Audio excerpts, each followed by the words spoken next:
Hi people is proud to present the 4th season of the 40 Days 40 FinTechs, an initiative under its Include Everyone program, which is leading the way in advocating for technology that promotes financial inclusivity. Since 2020, we've profiled over 100 FinTechs, and our latest season is shining a spotlight on those breaking down digital barriers and transforming lives for the better. I'm Chef Julian. I work with Food Shack as a brand. We are located in Kyanja, Kampala. Ainomugisha. I'm a sales personnel, or you can call me a dispenser at WellCity Pharmacy and Medical Center. My name is Adam Skibet. I'm the acting Chief Commercial Officer for Mobile Money Uganda. My name is Stephen Mutana.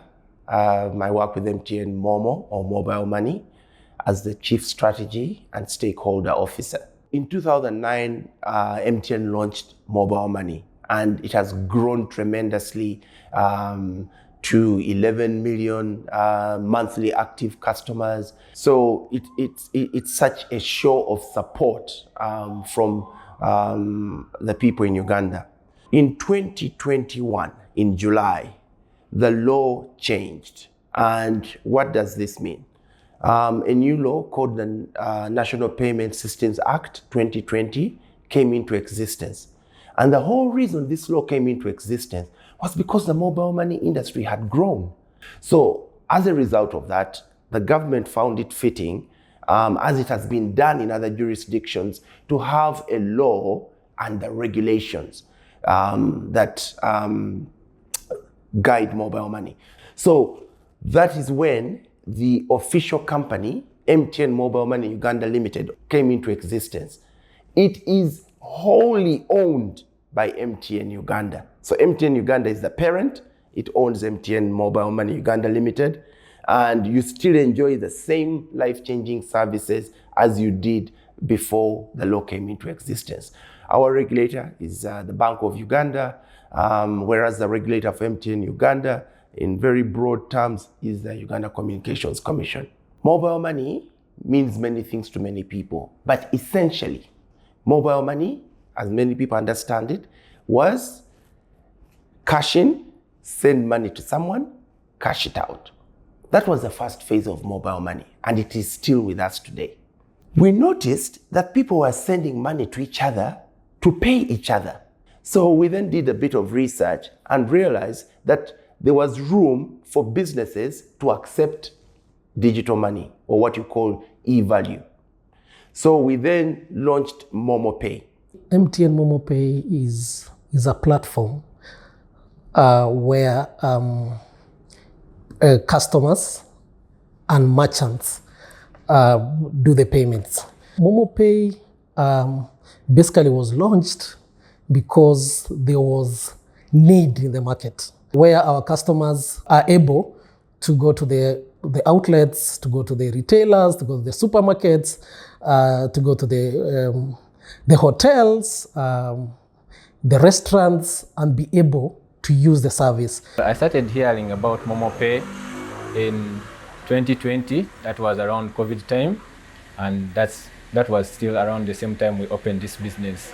Being in such an area where there are no so many businesses, it helps our clients pay using Momo Pay, and you find that it's saving us from issues of looking for change for their hard cash, and also when bill is high, it makes it easy for the client to pay, let's say by collecting money from their bank, and they can easily pay with their with their phone. Our customers are very happy with it. First of all, it is very speedy. Like when someone comes without money in cash, they can use Momo Pay, and it doesn't give us a hard time like looking for change, and also it quickens our work because as they are paying through the Momo, I'm also finishing the dish that they've requested me for. There are approximately 540,000 customers using Momo Pay on a monthly basis. We have approximately 275,000 merchants active on a 30 days. Approximately, we do an average of 140 billion in a month in terms of the value of transaction that we transact through Momo Pay. The uptake is high. We have seen basically how the uptake is growing. So we are addressing even the informal sectors, the vegetable vendors, we call them mama mbogas, the border transport business. So we are trying to address the side of the informal, we call them nano merchants. So we have nano merchants, we have informal merchants, and we have formal merchants. Our main focus is to ensure that the money remains within the ecosystem.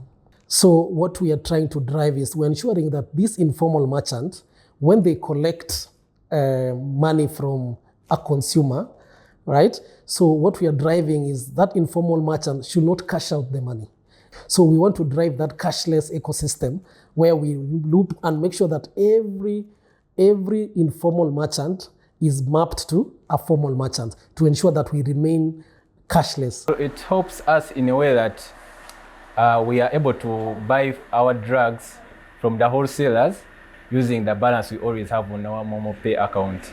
So it's easy for us to pay the wholesalers in an instant, and we save a lot of time having to say, let's say we have to go to the bank, we have to go and bank the money first. No, we just use their merchant code and pay.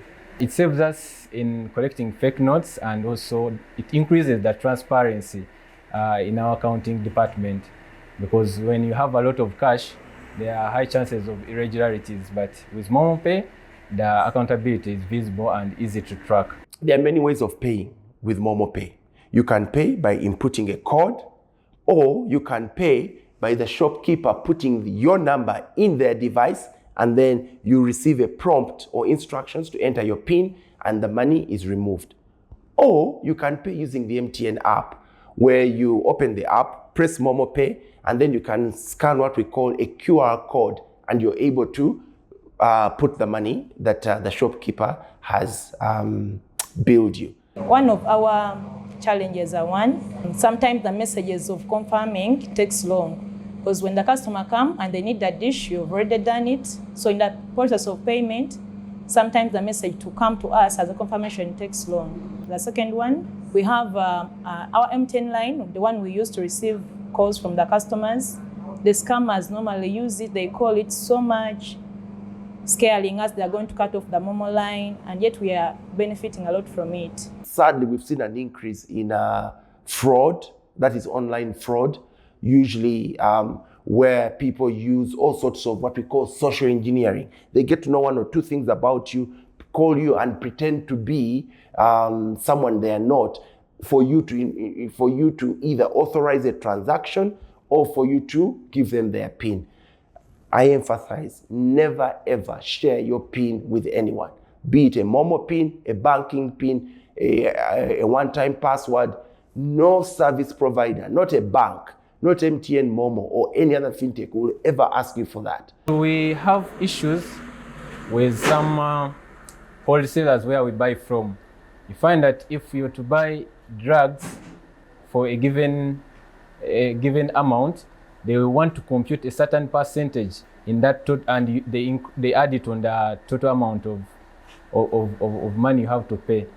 This total amount they add is the one they suppose they will be charged if they want to withdraw the money from their Momo account. So in other words, they are calculating the withdrawal fee, and we have to meet it. The most challenging part here is where we are fighting with cash.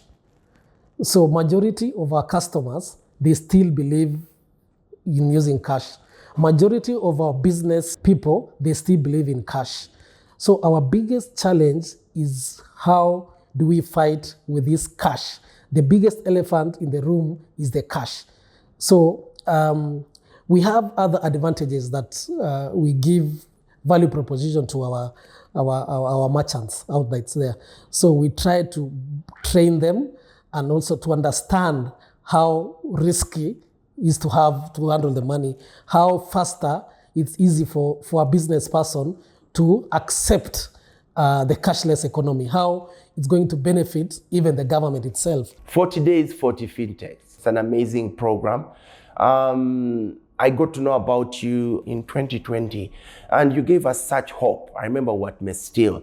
And what I loved about it is that you're a platform for the young FinTechs to come and showcase what it is that they are innovating. Secondly, you're a platform of reassurance. You bring so many stakeholders together so that they can share ideas and experiences. We all need encouragement. We all need to know that what we are thinking of is not just an idea in isolation, but it is something that is useful to customers and to the economy as a whole. The other thing that you do very well is that you put Uganda on the map. Remember, we are in one of the best regions for innovation in fintech.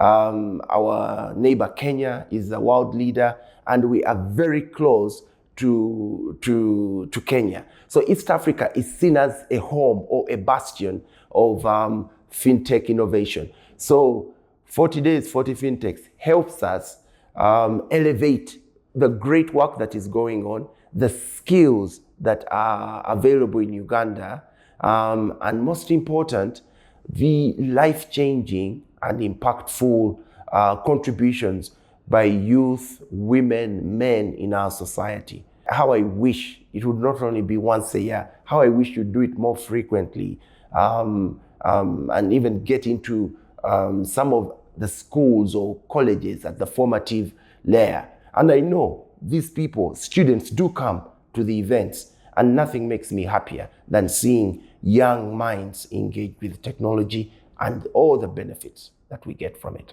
Join us in this financial inclusivity revolution presented in partnership with Level 1 Project, Cyber PLC Academy, Cross-Select Technologies, FinTechs, Ideation Corner, and the Moduloop Foundation, with generous support from the Bill and Melinda Gates Foundation. Follow hashtag 40 Days 40 FinTechs, hashtag Level 1 Project to learn more and get involved in creating a brighter financial future for all.